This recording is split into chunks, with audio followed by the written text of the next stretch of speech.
খুবই বীভৎস একটি নিউজ দিচ্ছি আপনাদেরকে। সেটা হচ্ছে এখান থেকে প্রচুর মৃত মানুষের গন্ধ পাওয়া যাচ্ছে, প্রচুর মৃত মানুষের গন্ধ পাওয়া যাচ্ছে। এখানে ধারণা করা হচ্ছে যে অনেক অনেক মৃত লাশকে এখানে কবর দেওয়া হয়েছে, পুঁতে রাখা হয়েছে মাটির মধ্যে। এখন প্রচুর গন্ধ আসছে এখান থেকে, মানুষ ঘুরে ঘুরে দেখছে কোথায় কি আছে।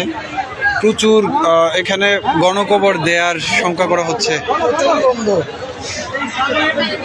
প্রচুর প্রচুর অনেক গন্ধ বেরোচ্ছে এখান থেকে। এই জায়গাটি হচ্ছে গণভবনের ভেতরের সামনের সাইড। অনেক মানুষকে এখানে পুঁতে রাখার আলামত পাওয়া যাচ্ছে। আমি আপনাদেরকে একটু দেখাচ্ছি। এখানে যে নতুন চিহ্ন দেখা যাচ্ছে, চিহ্ন দেখা যাচ্ছে যে এখানে গণকবরের চিহ্ন পাওয়া যাচ্ছে গণভবনের ভেতরে। প্রচুর মরা লাশের গন্ধ বেরোচ্ছে এখান থেকে। এখানে উৎসুক মানুষ দেখতে পাচ্ছে।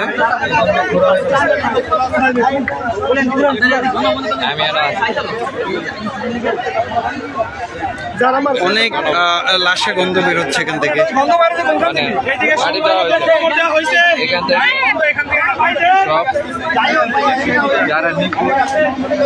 এখানে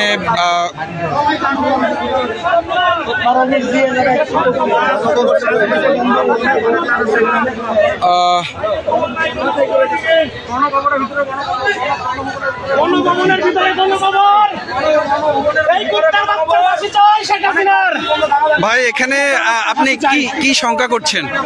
ভাই এখানে 1000 উপরে মানুষের গণকবর দেওয়া হয়েছে ভাই গণভবনে। জি, 1000-এর উপরে গণকবর দেওয়া হয়েছে। এই স্বৈরাচারী সরকার আমাদের ছাত্রদের গণকবর দিচ্ছে, সাধারণ মানুষের গণকবর দিচ্ছে। ওরা ফাঁসি চাই, ফাঁসি। ওর কুত্তার মতো বিদায় মারতে চাই আমরা জনগণ। বলার নাই।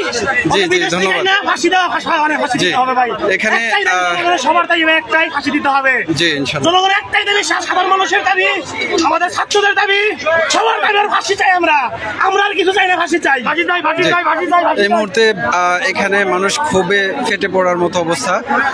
প্রচুর গণকবরের সন্দেহ করা হচ্ছে এখানে গণভবনের সামনেই ভেতরে। তো এখান থেকে প্রচুর গন্ধ বেরোচ্ছে। এখানে টেকাই রায় হয়ে পড়ছে। এখানে চিহ্ন দেখা যাচ্ছে, অনেক নতুন কবরের চিহ্ন পুঁতে রাখা হয়েছে, পুঁতে রাখার চিহ্ন দেখা যাচ্ছে গণভবনের ভেতরে। আল্লাহ ভালো জানেন যে এখানে কি হয়েছে, কি পরিমাণ লাশ এখানে পুঁতে রাখা হয়েছে। আশাবাদী সরকার আমাদের ছাত্রদের এবং সাধারণ জনগণ